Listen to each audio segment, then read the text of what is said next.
تهران قدیم در محله امیریه مردی بود به نام کرم. او مردی قوی هیکل، درشت اندام و قد بلند بود، اما در عین حال چشمانی مهربان و دلی به وسعت آسمان داشت. در محلش همچون کوهی استوار پناهگاهی برای مردم ضعیف بود.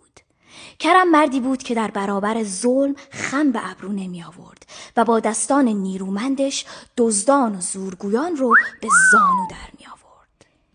کرم مرد سخت کوش قصه ما از حرفه قصابی روزگار می‌گذرد. او سرپرستی چند زن بی سرپرست و کودکان یتیم رو به عهده داشت و اونها او رو بابا کرم خطاب می‌کردند.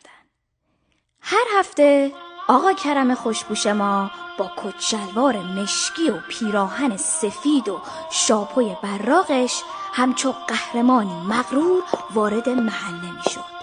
دستهاش پر از مایحتاج زندگی بود: گوشت، مرغ، برنج، نان، روغن، میوه و برای بچه ها شیشه‌ای پر از آب نبات قیچی می خرید که اونها رو خوشحال کنه.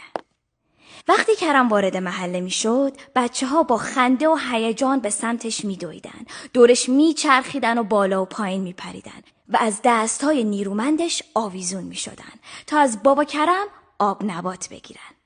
قهقه هاشون محله رو پر می کرد و فریاد می زدن: بابا کرم دوست دارم، بابا کرم خیلی دوست دارم، بابا کرم خیلی خیلی خیلی خیلی دوست داریم. این صدا مثل ترانه شاد در کوچه ها می پیچید و مادرها سرشون رو از در یا پنجره بیرون می آوردن. با لبخندی بر لب این شادی کودکانه رو اینگونه همراهی می کردن: بچه ها مراقب باشین شیشه بابا رو نشکنین. در همین حال که این فضای شاد و قشنگ میان بچه ها و بابا کرم بود، از پشت سر بستنی فروش با گاریش میگذشت و با صدایی کشدار فریاد میزد: آی بستنی، آی بستنی، نوبر بهار بستنی، آی بستنی بوده بستنی. اما قصه ما به همینجا ختم نمیشه. در همون محله دختری زیبارو به نام آفت زندگی میکرد. آفت در کودکی نیز شاهد محبت‌های بابا کرم به کودکان محله بود. اما سالها گذشت و آفت بزرگ شد. وقتی به 19-20 سالگی رسید و دختری خوشچهره و خوشندام با صدایی دلنشین شد، در کافه های تهران میخوند و به بلبل شرق معروف شده بود.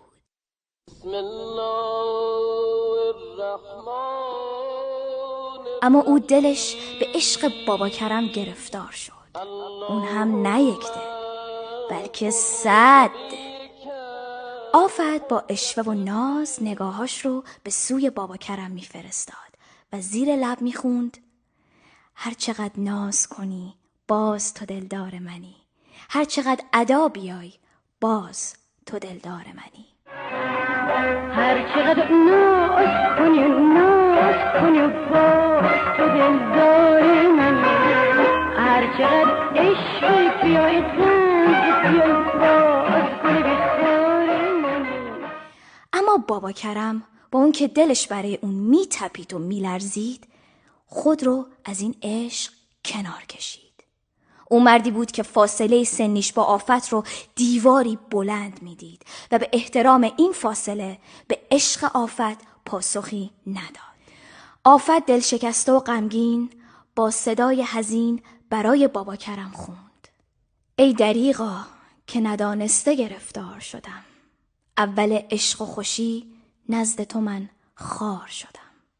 ای دریغا که ندانسته گرفتار شدم، اول با روز خوشی و پیش تو من خار شدم. بابا کرم جان دلم، بابا کرم قربونش برم. این شعر که از دل عشق نافرجام آفت زاده شده بود در یک مهمانی برای نخستین بار به همراه موسیقی توسط آفت و حسین همدانیان مقابل بابا کرم اجرا شد.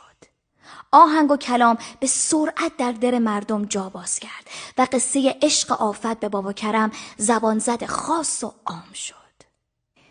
کرم علی کریمزاده که مردم اون رو بابا کرم میخوندند در 4 تیر ماه 1298 در محله امیریه تهران به دنیا آمد. او مردی از جنس محبت، قدرت، مردانگی، رشادت، سخاوت و بخشندگی بود که زندگیش رو وقف مردم کرد.